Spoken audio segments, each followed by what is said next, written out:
I want people to take thought about their condition and to recognize that the maintenance of a free society is a very difficult and complicated thing, and it requires a self-denying ordinance of the most extreme kind.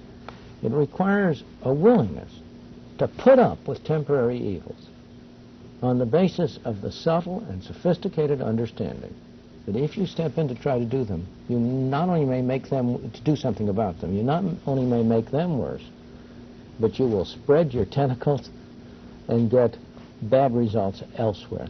You know, another answer to your question as to why you seem to have the drift to collectivism is along these lines. The argument for collectivism, for government doing something, is simple.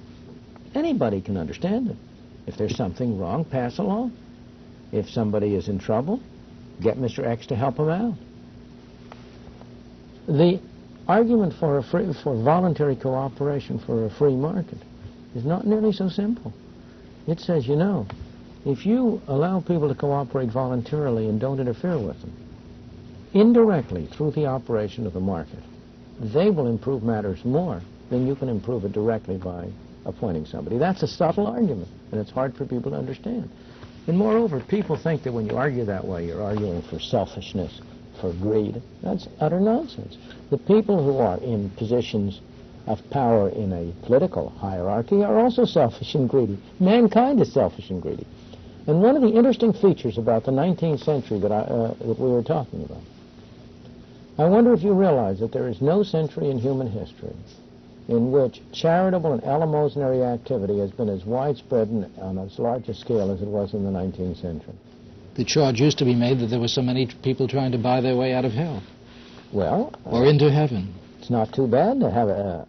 Can you think of more innocent ways in which people can be employed? Yes, but it interests me that you just said mankind is selfish and greedy, and that has always been the battle cry of those who have said, therefore, we must impose controls upon them. Therefore, we have to put power in the hands of other selfish and greedy men. Now, I want to apologize for what I said. The great bulk of mankind. There are always conspicuous exceptions, not everybody. And also, for each person, there's an exception. People are selfish and greedy in one aspect of their activity. They are unselfish and generous in another. No, I understand so that. But I don't mean to be making a... I understand, but again, that is the philosophic basis of the argument that government must step in.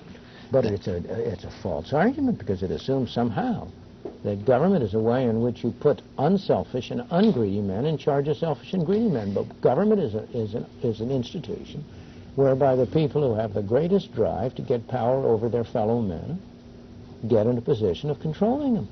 Look at the record of government. Where are these philosopher kings that Plato supposedly was trying to develop? Limited to that Athens you were talking about. Right. Well, they never got power there, or they wouldn't have been philosopher kings either. Lord Acton, of course, made his famous comment, power corrupts and absolute power corrupts absolutely. So that I do not believe that that argument will, that base will sustain the conclusion. Well, isn't there a major question, though, related to those who say that Lord Acton really was saying that power tends to corrupt, and I suppose that absolute power tends to corrupt absolutely, yes, and that it's too simple to say that power corrupts, and that there's a trade-off here and a balancing, which leads me to ask you, literally, in these last few minutes, where are we going in your estimation?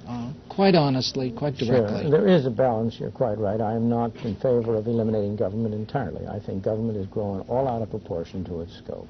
Where are we going? I believe that depends on us, that that's not in the cards. It's not. We are masters of our own destiny.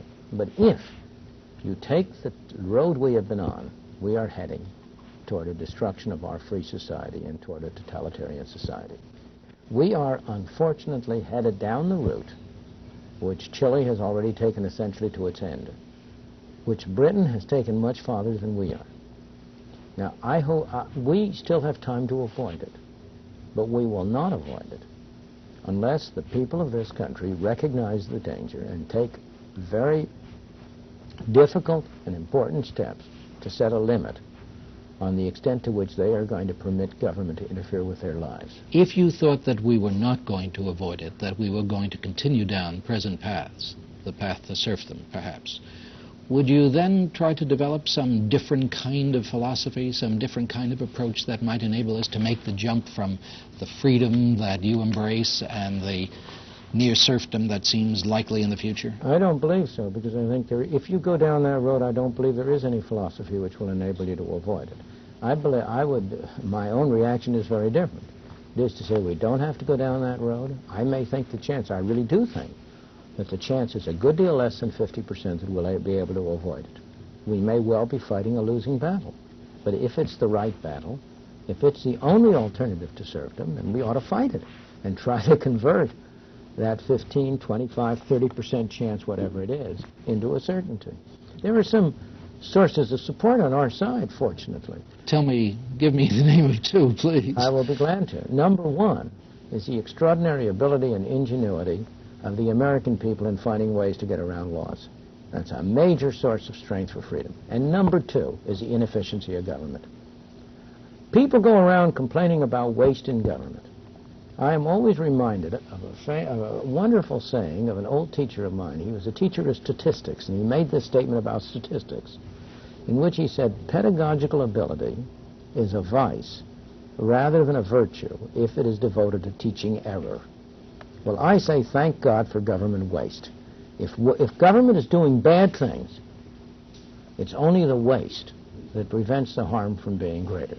And the waste of government has two very important elements. Number one, if government were now spending the amount it spends, which is 40% of our income, governments, federal, state, and local in the United States, have total spending, which equals 40% of total national income. If they were spending that efficiently, we'd be slaves now.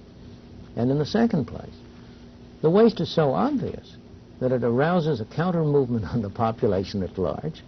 People are disillusioned with government, and it increases the chance that they will recognize where this road is taking them and get off that train before it goes all the way. Well, I'm glad that we end our program on such a positive note, Professor Friedman. I'm delighted to have had you here with us today. I appreciate it very much that you give us the wisdom of your counsel once again. And thanks, too, to you in the audience. I hope that you'll join us again on The Open Mind. Meanwhile, as an old friend used to say, good night and good luck.